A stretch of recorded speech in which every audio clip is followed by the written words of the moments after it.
you have not got a job, you are a worthless human being. Consume, consume, consume until we have no planet left to consume. What you need to do is buy things that you don't need. That's the best way to support the economy. Smiling is bad for the economy. Get back inside and get back to work. That's what you should be doing. Stop putting your head out of bed. Never mind your lunch hour. The more you work, you better.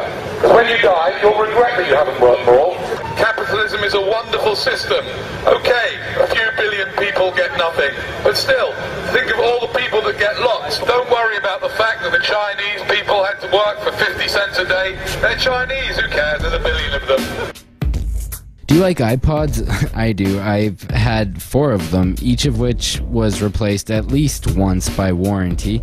And about a year ago, I bought my iPhone, which just broke and is being replaced by warranty. So in total, I've run through about 10 iPods and 1 iPhone in about 7 years. And I'll admit that I don't buy cases or treat my iPod like the tender little object that it is, because honestly, I don't have a ton of money, so if it breaks before the warranty is up, that's actually better for me financially, though it is destructive and wasteful from a holistic environmental standpoint. But capitalism requires this cyclical consumption of goods in order to grow an economy. If Apple made an iPod that was dent-proof, waterproof, shock-resistant, which is technically possible, they would go out of business, because even if the iPods only lasted 5 or 10 years, which is conservative, it would completely destroy Apple's business model. They would either be too expensive to make or too expensive for the customer to buy, though still easily possible to build.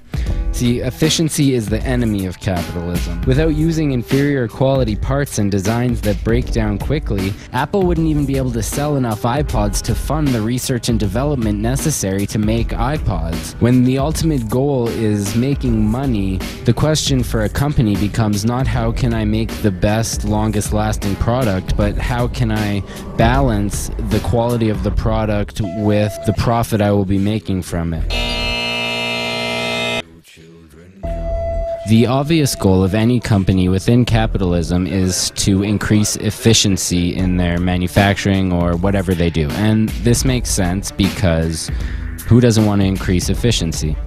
The problem comes in, at least for capitalism, because machines routinely show their cost efficiency over human labor in almost every sector of every market. Thus, in order to gain ultimate efficiency, a company would have to fire as many employees as possible and replace them with machines. But then these employees will no longer be making a salary and can no longer afford to purchase any of the products that the machines make. Proponents of capitalism often cite the profit motive as if it's the only possible motivating factor that pushes progress. This is historically and blatantly false, as many of the greatest inventions and ideas from our past did not come from people looking for profit. Also, millions of people volunteer for countless causes all over the world, and many more would volunteer were they adequately fed, sheltered, and free of wage slavery. The profit motive does push society to a degree, but it also incentivizes greedy business practice, human rights violations, monopolistic tendencies, and the fear of losing wealth leads rotating wealthy CEOs and corporate control groups to push media fear and large-scale propaganda campaigns on the public in order to maintain their status. Simply put, we have empty homes beside the homeless, closed down factories, willing workers, plenty of resources to go around, yet over 1 billion people starving. And we've been trained to blame the victims. We say, if only they'd worked harder, been more competitive, or had a better outlook on life, they'd be millionaires, right? Or at least middle class, but I think we all know that's bullshit. If you were born without any access to food or money, you're going to starve. Our markets have created this box of false scarcity that pits us in competition against one another for resources that we could and should all have access to.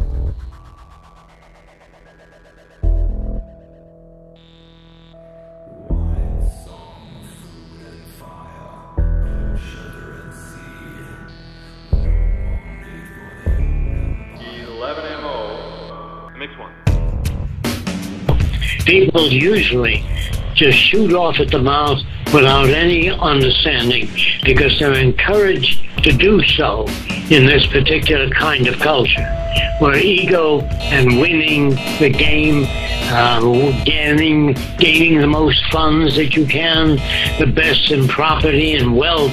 We admire people that are wealthy. In the Holy Land, they thought they were greedy. In other words, we're running into a lot of new problems today because of what we emphasize in this culture.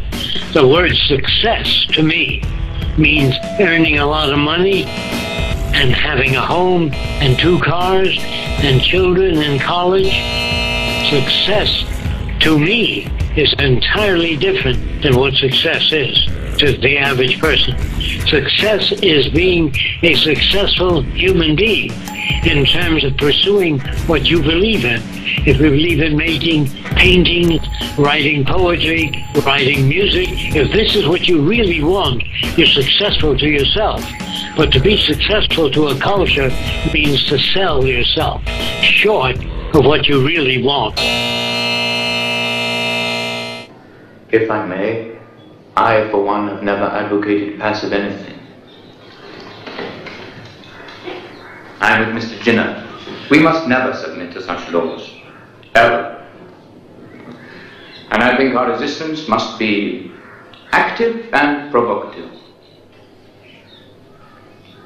Yeah? I want to embarrass all those who wish to treat us as slaves. Thank you. All. Forgive my stupid illustration. Allow me. No, please. But I want to change their minds. Not kill them for weaknesses we all possess. And what resistance would you offer? A day of prayer and fasting. You mean a general strike? I mean a day of prayer and fasting. Of course, no work could be done, no buses, no trains, no factories, no administration. The country would stop. God, it would terrify them. Could you get people to do it? Why not? Exactly. They're calling you Mahatma. Great soul. Fortunately, such news comes very slowly to where I live.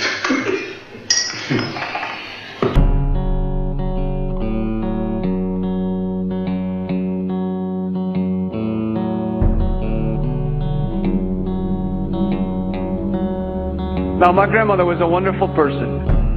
She taught me how to play the game Monopoly. She understood that the name of the game is to acquire. She would accumulate everything she could, and eventually she became the master of the board. And eventually, every time, she would take my last dollar, and I would quit in utter defeat. And then she would always say the same thing to me. She'd look at me and she'd say, "One day, you'll learn to play the game." One summer, I played Monopoly with a neighbor almost every day, all day long. We'd play Monopoly for hours. And that summer, I learned to play the game.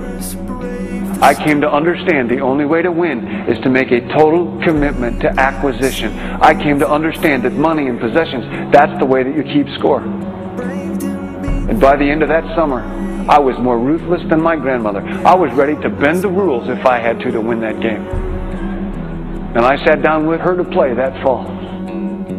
I took everything she had. I destroyed her financially and psychologically. I watched her give her last dollar and quit in utter defeat. And then she had one more thing to teach me. Then she said, "Now it all goes back in the box." All those houses and hotels, all the railroads and utility companies, all that property and all that wonderful money. Now it all goes back in the box. I didn't want it to go back in the box. No, she said, none of it was really yours. You got all heated up about it for a while. But it was around a long time before you sat down at the board. And it will be here after you're gone. Players come and players go. But it all goes back in the box. houses and cars, titles and clothes, filled barns, bulging portfolios, even your body. Because the fact is that everything I clutch and consume and hoard is going to go back in the box, and I'm going to lose it all. That's not much of an ROI on that. You have to ask yourself, when you finally get the ultimate promotion, when you've made the ultimate purchase, when you buy the ultimate home, when you have stored up financial security and climbed the ladder of success to the highest rung you can possibly climb it, and the thrill wears off, and it will wear off, then what? How far do you have to walk down that road before you see where it leads? Surely you understand, it'll never be enough. So you have to ask yourself the question, what matters? The hands of the many must join as one, and together we'll cross the river. Nature, nurture, heaven, and take a lot more than words and guns. Some more falling by them, a whole lot more than riches and muscle. Conquer every mountain. The hands of the many must join as one, and together